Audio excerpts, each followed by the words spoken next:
Notre Chamak.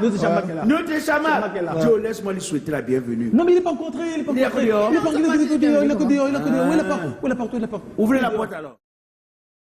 Bonsoir à tout le monde dans la salle. C'est comment? Hein? C'est comment? Non. Il n'a pas dit ça. Je comprends. Il n'a pas dit ça. Il n'a pas dit ça. C'est comment? Il n'a pas dit ça. Pardon? C'est comment? Bonsoir à tout le monde dans la salle. C'est comment? Hein? C'est comment? Ce qui se passe. C'est comment? On est là. Vous êtes au ralenti. Mais ça c'est même la qualité. Même à côté de moi. Oui. Je sais, c'est la qualité d'un vrai réalisateur, le suspense. Parce que quand un réalisateur peut pas mettre le suspense dans quelque chose, il n'est pas réalisateur. Et c'est là où je dis que Joe, laisse-moi souhaiter la bienvenue à ce monsieur. Tu sais, beaucoup de gens disent qu'ils sont réalisateurs. Beaucoup de gens? Oui. Mais être un réalisateur qui pense, c'est pourquoi moi il dit qu'il fait la réalisation du ciel. Si tu as déjà un jour été au studio de Chamak et conçoit un peu, tu as l'impression que Chamak est entré par là avec Dieu. Non. Vous faites des commentaires, Chamak dort dans la chaise. Mais Chamak vous répond aux commentaires sans vous le voir. Il dort dans... C'est quelqu'un qui parle là d'expérience. Oui, parce que moi je ne parle pas des choses que j'ai dit, j'étais là quelques fois, lorsqu'il préparait des clips. Non, pour moi, Chamak, c'est... Mais comme le pays c'est comme il est. C'est rien. Comme le pays c'est comme il est. Quand on a dit que tu venais à Chamak, j'ai dit je ne peux rien te donner parce que tu te donner quoi? Parce qu'il a dit tout. Aux autres. Non, je suis allé chercher que le jujube. Et pourquoi quoi? Non. Protection. Voilà. Ah oui. Si on ne nous laisse pas Chamak vivant, nous on va perdre... On va perdre du gros, oui. C'est-à-dire que s'il y avait les moyens, je construisais un endroit comme un musée, je le mettais là-bas. Ou alors une école pour transmettre tout ce que tu sais. Ça c'est immense. Ne simplifie pas un Chamak. Un jujube, tu sais ce que ça représente, non? Je sais ce que ça représente. Mais c'est un bel accueil. Un bel accueil. Toujours en nombre impair. N'oublie pas Black Oya. 7 grammes pour l'homme, 9 pour la femme. Ah là là, mais quel accueil! Ah là là, quel accueil! Alors Titi, tu as la première. Oui, j'ai la première question pour notre invité. Alors Chamak, bonsoir. Bonsoir. Alors, comment est-ce qu'on fait pour être un aussi grand nom de la musique, avoir de si grosses réalisations, de grosses œuvres comme ça et toujours être loin des écrans, être discret? Pourquoi ce choix et est-ce que c'est fait à dessein? Pour moi, à la base, je me dis qu'on a encore beaucoup à faire. Je me dis que le chemin est encore long. Je me dis que nous, en tant que réalisateurs, avec tout ce qu'on a à faire, on a juste essayé, nous sommes quittés d'un point à un point. Mais on n'est pas encore à la fin du schéma, en fait, si je dois dire ça. Donc pour moi, ma place est encore derrière. Derrière les machines. Oui. Ouais. Loin des écrans, loin de... Bien sûr, parce que c'est ça qui passe aux écrans. Donc pour moi, ma place est encore derrière. Je dois continuer à confectionner, à créer, à porter, à innover, surtout innover. Donc c'est un choix personnel. Ouais. Et quand viendra le moment de se mettre devant de la scène, enfin, ça se fera seul comme aujourd'hui. Oui. Voilà. La rhétorique. Il plante les questions. La rhétorique, c'est ouf. Oui. Alors Chamak, tu es connu comme un grand réalisateur à succès, du moins du public. Ouais. Quelles sont les difficultés apparentes auxquelles un réalisateur fait face au quotidien, ou bien quand il est au four et au moulin? L'incompréhension. Oh. Certains bien dit manque de budget.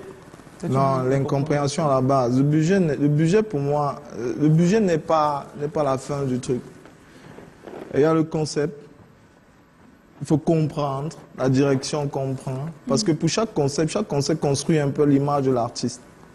C'est-à-dire que si tu te vends dans les concepts qui ne sont pas assez contrôlés, c'est comme si tu étais en hausse et en baisse de prix en même temps chaque fois. Tu vois. Donc, pour moi... L'incompréhension. L'incompréhension. Et comment on fait pour justement passer au-delà de cela? Comment tu fais pour te faire comprendre finalement à la fin? Travailler, comprendre sa direction, ce qu'on est. Un artiste doit comprendre qui il est, quelle influence qu'il a et savoir avec qui il doit travailler réellement. Il y a différentes formes on appelle ça que tu n'es pas un réalisateur pour tout le monde? Ou d'artiste? Oui. Un réalisateur n'est pas fait pour tout le monde. Ça dépend de... Laisse une fois, il te pose la question. Tu dis quoi de ce que tu déranges? De ce qui dit que je dérange. Oui. Quand on te donne, c'est-à-dire que Chamac, c'est le monsieur que tu viens le voir pour ton projet. Tu dis que voilà, je veux faire mon clip. Toi-même, tu as prévu peut-être des 400 000, tu avais déjà. Chamac te dit que pour le clip, te dit laisse-moi réfléchir. Quand tu reviens, Chamac te dit pour le clip, il faut qu'on fasse un truc au milieu de la mer. Le gars dit que avec la montgolfière. Ou sous l'eau. Oui, le gars dit que quand le clip, il faut qu'on fasse ça au milieu de la mer. Chamac, la plupart des temps, a dû, bon, je vais dire pour les histoires que tu écoutes, c'est-à-dire qu'il a remboursé l'argent aux gens parce qu'il estimait que si tu ne peux pas respecter telle chose. Parce que moi, je travaille pour le Cameroun. Je travaille pour que l'image du Cameroun soit rehaussée. Je ne travaille pas seulement pour un artiste. C'est pas parce que tu es venu me voir que je me mets à ton service. Moi, je suis là pour le service du pays. Je suis là pour le pays. Et mon rôle est de trouver ce qui va hausser, rehausser le pays. Point barre. Ça peut venir de toi, l'artiste qui est venu me voir. Ok, comme de Stanley, tout ça. Oui. Ok. Mais maintenant, qu'est-ce qu'on fait pour le pays, toi et moi? Je suis réalisateur, tu es artiste. Okay. Ta chanson parle de quoi? Quel est l'objectif de cette chanson? Quel est le bénéfice du pays? Mais est-ce que tenant compte de l'environnement dans lequel on se trouve, tu ne devrais peut-être pas revoir tes exigences, Chamac? Être un peu plus souple. À quel niveau? C'est-à-dire que, par exemple, il t'arrive, je me souviens plus de quel clip où tu exigeais qu'il fallait qu'on... Je veux dire que tu as des exigences que tu fais parce que tu estimes que c'est ça qui va permettre de vendre le concept. Mais, par exemple, l'artiste te dit, oui, je ne peux pas payer ça. Mais financièrement, il n'y a pas de moyen. Ce n'est pas ton cachet, mais c'est des accessoires. Je n'ai jamais fixé un prix et un concept où je suis calé, où j'ai été carré. On ne parle pas d'argent, je parle des accessoires que tu exiges souvent pour... Oui, c'est ça que je dis. Que ce soit accessoire, que ce soit argent. Tu parles du besoin de l'artiste, n'est-ce pas? Oui. Je peux aller jusqu'à la réduction totale. On peut même tourner dans une pièce, ça dépend. Si énergétiquement, conceptuellement, nous allons dans la direction qui fait valoir ton œuvre, qui fait valoir mon œuvre, qui vend le pays, ok, il n'y a pas de problème. Bon, qu'est-ce que toi tu préconises lorsqu'un artiste arrive chez toi? C'est-à-dire quand quelqu'un vient te voir que bon, moi, il veut faire mon clip. La première des choses, c'est quoi? Le processus, la méthode. Comprendre déjà ce qu'il veut, oui, pour mieux m'expliquer les choses. Voilà. Et savoir qu'il veut vraiment travailler avec moi pour un objectif précis. Ça veut dire que les artistes qui n'ont pas de projet, là, quand ils arrivent, tu les chasses seulement. Puisque c'est une perte de temps pour moi. Wow. Mais parlons des éléments, par exemple, concrets. Quand on dit Chamac aujourd'hui, la première chose qui arrive à l'esprit de tout le monde, la plupart, c'est toujours Père de Stanley. C'est quoi l'histoire derrière? Apparemment, vous ne saluez même plus. Apparemment, c'est ça le plus. Bon, donc, commençons d'abord par l'histoire.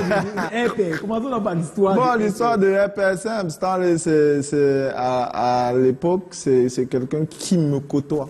Je côtoie Tony Nobody. Et Stanley, le petit de Tony Nobody. Okay. Et comme on dit chez nous, tu ne peux pas sauter ton grand frère pour aller voir son ami. Donc Stanley me côtoie de temps en temps, jusqu'au jour où il a une chanson. Il arrive, il me voit avec la chanson, il me dit... Chamac, voici une chanson que j'ai faite, je fais écouter à tout le monde. On me dit que ce n'est pas Camer, on me dit que ça ne peut pas marcher, personne ne veut m'aider. Ouais, on dit que c'est très américain à l'époque, c'est très Lil Wayne. Personne ne veut m'aider, on dit que c'est... Ok, fais-moi écouter le son. Moi j'écoute le son. J'ai la vision directe, j'ai la vision du pays, j'ai la vision du ghetto camerounais. Puisque moi-même j'ai grandi au ghetto. D'accord. Tu vois, donc... un peu, comment je veux dire, le retracé de ma vie au ghetto, de ce que j'ai vu, de comment ça se passe. Voilà, les gens ne me connaissent pas, moi je le dis, les gens ne me connaissent pas ces choses-là. Mais je retransmets à travers un peu ce que je vis, ce que je sais. Stanley, on n'a pas discuté de scénario, hein. On n'a pas dit, voilà le scénario, je pense, non, il m'a donné la musique, j'ai fait tout le scénario, tout ce qui devait se passer. Et sur les accessoires, comme tu disais tout à l'heure, je lui ai dit, ok, il nous faut 2 voitures, les 2 petites voitures là, il nous faut CC, il nous faut un petit du transport, il nous faut une voiture qui va être ta voiture dans le clip, tout ça, pour créer tout le film, quoi. Et puis voilà, on s'est battu ensemble pour rassembler tous ces éléments, et on a fait le clip. Vraiment, c'était unanime. Hein. C'était pas un clip. C'était pas artiste, producteur ou artiste. C'était deux Donc, vous n'avez pas parlé Apparemment. business. Non, c'était pas business. Oui, mais apparemment, c'était un peu dans le sens où je te soutiens. Si c'est bon pour toi, toi aussi, tu penses à moi. Oui, Apparemment, bien sûr, bien ça a sûr, été bon bien pour sûr, lui. bien sûr. Non, mais sauf que c'est pas le seul projet que vous travaillez. Jama Kao, après, c'est toi, non? Toujours. Oui, mais comme je l'ai dit tantôt, moi, je travaille pour le bled. Hein. Ça veut dire que même quand je suis avec lui, pour moi, c'est le gars qui fournit la musique. C'est le gars qui a sa partition dans le jeu. Sa partition, c'est chanter, revenir avec un son, parce que c'est ça, nous dit. Reviens avec des sons. Et moi, je traite toute la conception derrière. Est-ce qu'avec Stalé, vous êtes bien maintenant?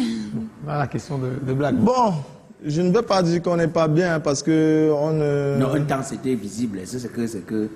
Non, vraiment, non. J'ai jamais, même après ça, on s'est jamais tiraillé, hein, lui et moi. Voilà. Après tout, Donc, c'est boss. que les... On s'est jamais tiraillé. Peut-être sur des plateaux, ok. Sur le plateau, c'est différent. Quand moi je suis sur le plateau, je suis... Mais vous avez arrêté de collaborer après tout, boss. J'ai arrêté de collaborer pour des raisons internes. Qui n'ont rien à lui. voir avec la relation avec l'artiste. Non, qui n'a rien à voir avec la relation. Ça avec reste l'artiste. strictement professionnel. Ça reste Ça, professionnel. c'est le gros français pour troubler. Pour des raisons internes. Les raisons internes, on dit quoi? C'est professionnel, mais que... Les raisons internes, on était sur des bases de support mutuel, Voilà. soutien mutuel. C'est-à-dire, moi je travaille tes clips, je fais ce qui est bien pour toi, je m'arrange à ce que tu aies la notoriété, que je m'arrange à imaginer ton monde. Et toi, en retour, ce que tu fais, chaque fois que tu tombes sur un business qui me concerne, Tu qui m'envoies passe ça. à travers toi, tu laisses passer, tu ne décides de rien. Si tu me laisses la charge de gérer ton image, alors je gère ton image et je gère les bénéfices qui en tirent derrière, et toi tu gères le son et tu gères les bénéfices qui en tirent derrière. Tu sais vois, que et- C'est une c'est belle entente, ça. Hein? C'est une belle entente. Je veux dire que Bien c'est bien sûr. pour faire grandir le Parce milieu. qu'à la base, nous sommes deux partenaires, nous sommes amis, nous sommes, à la limite, même à un moment, nous sommes comme frères. J'ai ma fille qui est là, qui arrive avec moi, qui connaît Stanley depuis qu'elle est petite. Stanley venait à la maison, Stanley restait à la maison. Voilà. C'était même pas pour le clip. C'était comme ça. Donc vous il y avait- fréquentiez même... Bien sûr. Il y avait des instrus que je faisais pour lui parce qu'il a commencé à rapper. Quand il a commencé à rapper, il y a des instrus que moi je programmais pour lui. Très bien, parce Vous qu'on fréquentez programme plus. aussi la musique. Pardon? Vous fréquentez plus. On se fréquente plus. Fréquentation sur fréquentation. Chamek, tu es quand même le petit génie, on va pas se le cacher, derrière les premières chansons de nombreux artistes. On a vu avec Stanley Eno, on a vu Gacha, on a vu Ténon, on a vu plein d'autres. Qu'est-ce que ça te fait de savoir que tu fais partie de l'élément déclencheur de la carrière de certains artistes au Cameroun, qui sont déjà des grandes icônes, hein? Bon, je ne suis pas trop surpris. Hein. Parce qu'à la base, quand je travaille, je sais d'où je vais. Je sais me donner à 100%. Donc je me donne pour chaque chose à 100%, que ce soit pour moi, que ce soit pour quelqu'un d'autre. Et je ne rate jamais en fait.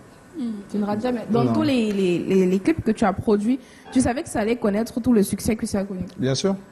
Ah, super. Alors, Chamak, moi j'ai une question. Avec ta connaissance, ton parcours, à un certain moment donné, on se dit que tu dois transmettre parce que te perdre vraiment sans que des jeunes n'aient appris à t'écouter, ce serait un Il y a gâchis beaucoup de vraiment pour réalisateurs nous. aujourd'hui Maintenant, qui ont commencé à tes côtés. ouais, justement, est-ce que tu penses à la transmission? Est-ce que tu transmets à des jeunes? Est-ce que tu penses à avoir une école, par exemple, où des jeunes viennent apprendre le métier à tes côtés? Ah, bien sûr, bien sûr.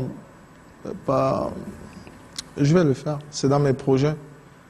Si j'ai pris un peu de temps, un peu de recul, c'était réellement pour ça. Pour moi, pour passer la connaissance à quelqu'un, il faut se rassurer qu'elle est la bonne. Il faut se rassurer, il faut déjà que cette connaissance te convainque toi-même qu'elle est la bonne.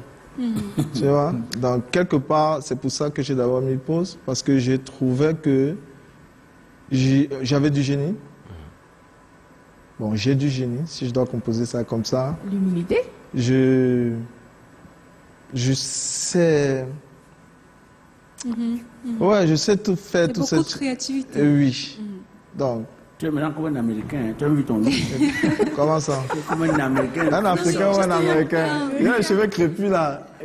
Oui. C'est ça que j'ai dit que... Chamak, j'ai dit que... Oui.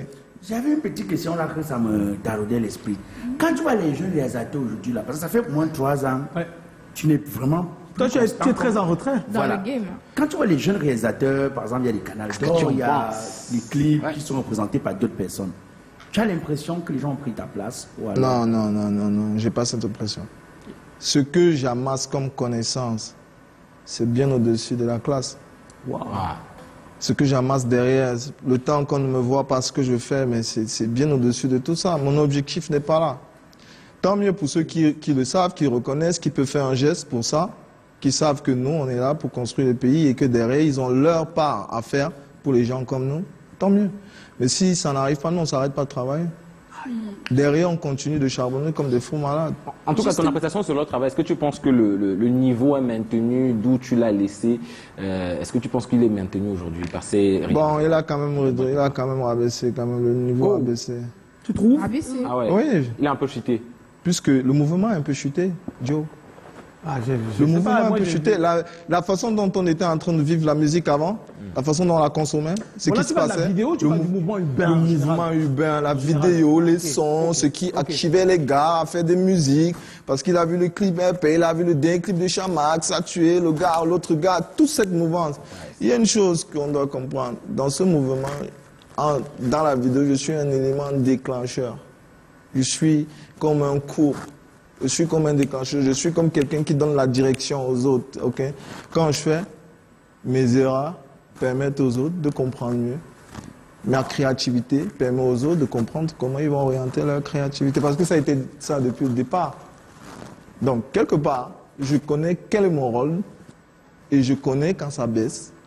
Je connais quand ce n'est plus assez objectif. Actuellement, on a redressé. La musique urbaine n'a plus tout son charme.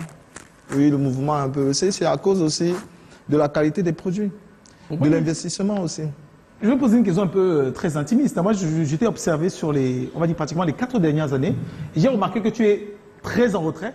Tu ne produis plus vraiment. Sauf qu'il y a quand même un artiste en particulier dont tu sembles être très proche, comme sa muse en termes d'image, Ouais. Black Ikara. Ouais. Ces derniers temps, vraiment, tu ne produis pas, mais tous ces clips, c'est ta signature. Ouais, je pense que son producteur, c'est ce qu'il recherche. C'est ce que j'ai dit tout à l'heure. Il faudrait que le producteur ou l'artiste sache avec qui il veut travailler et pourquoi. C'est très important. Parce que certains estiment, par exemple, il y a des gens de l'extérieur, certains estiment que c'est juste parce que tu es devenu hors de prix. Non, j'ai jamais été hors de prix. Si aujourd'hui les prix sont fixés, c'est grâce à moi. C'est pas, je ne suis pas une cause négative du mouvement. Si les gars aujourd'hui touchent, c'est parce que quelque part j'ai élevé les prix. Le plan était clair. Moi, au départ, quand je commençais, un jour, je suis tombé sur quelqu'un qui voulait payer 50 000 francs. Un clip. Ouais, pour faire un taf. Et je me suis questionné tellement en me disant, waouh, c'est quoi le truc? C'est parce que le travail n'est pas appréciable ou c'est parce que c'est le chiffre qu'on paie aux photographes et aux caméramans? Tu as voulu demander si les mangas... Puisque c'était le métier que j'avais choisi, hein? Tu as voulu demander si les mangas qui voulaient payer. Tout ça, tu vois. Et après, je me suis dit, non, franchement, il faut monter le niveau. Il faut leur montrer ce qu'ils n'ont pas encore vu. À chaque fois, je pense qu'ils vont payer. Et puis il y a la fameuse question que tout le monde se pose. Il y a la fameuse question que tout le monde se pose. Laquelle? Merci. Pose, non? Laquelle? Pose ta question. Peut-être avant la fameuse question. Avant la fameuse question. Moi, j'ai envie de demander à Chamack, à quel moment est-ce que tu as su que tu devais devenir réalisateur? On parle de vocation, tu l'as dit tout à l'heure, tu le sais depuis, tu as un petit génie, tu as énormément de créativité. Comment est-ce que ça s'est fait et comment les gens ont appris cela? Un rêve depuis le bas âge? Bon, je suis un peu vu comme le fou, je veux dire, quelque part. Je ne donne pas trop d'avis, je ne donne pas trop d'avis. C'est quelque chose que j'ai depuis que je suis petit, je suis comme ça. J'adore les images, la musique. Je crois que j'ai hérité de ma mère. Wow. Donc j'adore ces choses et je grandis avec jusqu'à l'âge de 19 ans. Je me rends compte que c'est en moi. Ouais. Que c'est en moi, que c'est ça que je peux faire musicalement. Parce que là-bas, je suis rappeur d'abord. Donc tranquille, je fais ma musique, je fais mes titres, mes textes et tout, je rappe, je fais des beats et tout. Et un jour, voilà, je me dis, ok, il va falloir que je fasse un clip. Bon. Et là, je suis confronté. À quoi? Tu ne sais pas faire les clips. Confronté. Je ne sais pas encore faire les clips. Voilà, tu ne sais pas encore faire, oui. Je ne suis pas convaincu des clips que je vois passer à la télé. Parce que voilà, à la base, tout ce que j'ai vu, je me suis dit, Chamak, tu dois révolutionner tout ça. Wow. Ouais. Tu dois le faire. Et tu peux le faire. J'ai dit, ok. Je me suis lancé et j'ai révolutionné. Et puis, donc, dans la révolution, on a vu beaucoup d'éléments, mais on n'a pas vu celui-ci. On va le regarder à l'instant. Cette vidéo spécialement. Ok.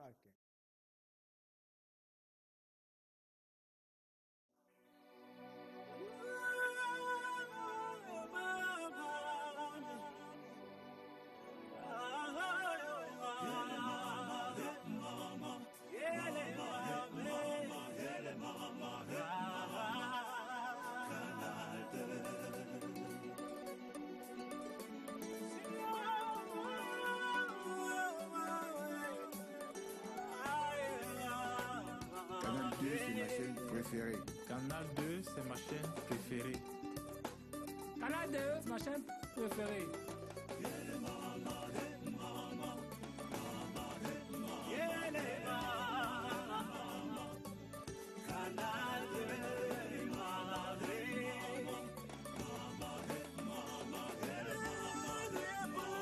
Canal 2 de ma chaîne préférée. Canal 2, c'est ma chaîne préférée.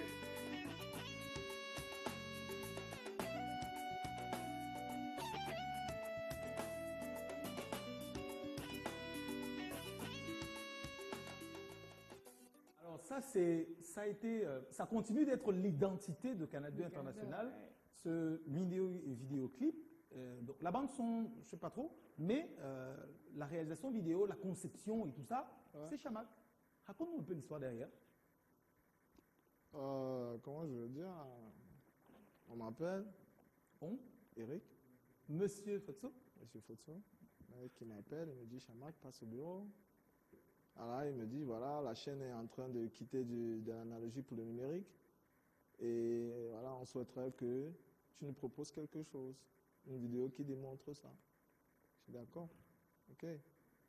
On a arrangé tout ça, les pompées, l'hélium. Et à cette époque, je ne savais même pas que pour que les pompées volent comme ça, c'était pas de l'air qu'on mettait dedans. Ah bon? Oui, c'est pas de l'air, c'est de l'hélium. C'est un gaz précis. Et là, je suis confronté à ça, je dis waouh, les pompées. Ah, okay. Tu veux réaliser l'effet et tu ne sais pas comment faire. Il met l'air. L'air, ça ne monte pas. Ça ne monte pas. Et après, voilà. Monsieur Fotso me dit non, ok, je connais une dame qui fait ça, je la vois et je te reviens. Après, il me dit, en fait, elle dit que c'est l'hélium. Je dis d'accord. Mais l'hélium, ça se trouve pas. Non, c'est pas facile parce que ça c'était aussi hors de prix à cette époque-là. Mais on l'a fait. On a payé le prix, on a gonflé les pompées, on a réalisé. Ah, mais tu vois les visages de la chaîne à l'époque, Alex Chembe, Katitou et Langa, et même de regretter mon mort, Robert Charles. J'ai une dame qui demande que je te passe la salutation, Chamak. Elle s'appelle Tatiana Simon. Elle est PDG de Possissa. D'accord. Voilà.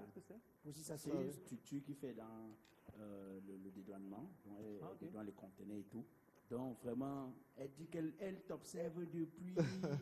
Parce qu'elle est célibataire. Merci beaucoup. Non, elle ne fait pas le mariage. Ah, c'est pas d'une dame. C'est un cœur à louer? Tu peux louer, tous les cœurs sont à louer. Ça dépend de combien tu prends la mission. À quel moment Chamak est de réalisateur à rappeur? Parce qu'on a vu, c'est un freestyle vraiment magnifique. Non, à quel moment je quitte de rappeur à réalisateur? Mais plutôt le rap était là avant. De rappeur à réalisateur. Je dis, voilà, un jour, je finis une de mes chansons et puis je me dis, il me faut un clip. Je ne trouve pas la personne qui va faire mon clip. Je ne sais pas comment je vais le faire. Je me lance moi-même. Je le fais. Je vois de quoi je suis capable. En fait, donc tu n'as pas fait de formation pour être... Non, aucune formation. Autodidacte. Autodidacte. Wow. Depuis le premier, il suffit que je me suis dit, ok, voilà la caméra, tu vas faire ton clip. J'ai allumé la caméra, j'ai vu ce que ça faisait, une petite analyse, j'ai fait mes shoots. J'étais avec mes potes, toi arrête la caméra, je me mets, si tu me filmes, il me filme, je prends, je regarde, ok, ce n'est pas ça, on recommence, ok, ça c'est bon, ça c'est bon, ça c'est bon. Tu as appris par l'expérience. Oui, bien sûr. Bon, une dernière avant d'aller au thème. Ce qu'on dit souvent quand on parle de Chamak, à côté de tout le génie, on dit que Chamak a eu une mauvaise habitude, une mauvaise manie de beaucoup traîner avec les clips. Laquelle, par exemple? La manie de traîner avec les clips, c'est-à-dire que, genre, on dit que le clip... Il y a une chose, hein. Aujourd'hui, on retrouve tellement de... Est-ce que vous vous rendez compte que j'ai réalisé tous ces exploits avec rien du tout? Est-ce que vous vous rendez compte? Vous vous rendez compte qu'il n'y avait pas de caméra à l'époque? Vous vous rendez compte qu'il n'y avait pas de matos? Tu te rappelles que Canada n'avait même pas de matos à l'époque? Bon, je ne sais pas. Hein, je ne sais pas, mais il n'y avait pas de matériel, ok? Il fallait avoir vraiment du sens pour réussir à faire ces choses. Et moi, j'ai arrivé avec rien du tout à mettre les gars au niveau des Grammy Awards. Au Cameroun, dans un ghetto de Niala. Ça, mon Dieu, ça, on ne fait pas ça. Qui l'a fait avant? Parce que les gens ne savent pas, en fait, les gens ne savent pas comment ça se passait, ce qu'il y avait à donner pour arriver à ce résultat, avec rien du tout. Pas de caméra HD, pas de caméra 4K, pas de rail, pas de stabilisateur, pas de drone. Mais là, tu fais des travaux qui arrivent, qui pètent au Nigeria, qui pètent à travers le monde, qui gagnent des Grammy, mais sans l'aide de personne. Et à la base, je suis cadreur dans ce même projet. Je suis monteur, je suis réalisateur, je suis étalonneur. Wow. Directeur artistique. Je suis même parfois styliste. Parce qu'à l'époque, il n'y avait pas tout ça. Et je devais faire ça, moi seul. Et des clients qui venaient me voir n'avaient confiance en personne. Il y avait des gars qui arrivaient, si je dis, ok, je vais donner un de mes petits, il dit non, si tu ne fais pas, tu laisses. On laisse tomber. Ok, je vais le faire. Mais je vais le faire en combien de temps? Je vais être ton réalisateur, ton directeur artistique, ton monteur. Et il n'est pas prêt à attendre un an. Ton chef opérateur, ton ceci. Donc en réalité, on te demande beaucoup de choses, mais on n'est pas prêt à attendre le temps qu'il faut pour avoir le niveau de qualité. Oui, bien sûr. Donc, je crois qu'on est fixé sur la question. Il faut qu'on aille au thème. Nazira, tu nous rappelles le thème? Tu nous rappelles le thème, Nazira, le thème, vous savez, c'est mercredi, et mercredi, on a toujours fait un choix. Soit c'est ça, soit c'est l'autre. Et le thème aujourd'hui, c'est pour assurer la sécurité financière de votre famille. Seriez-vous prêt à accepter un mariage arrangé contre votre volonté, sans amour, oui ou non? Black, on espère.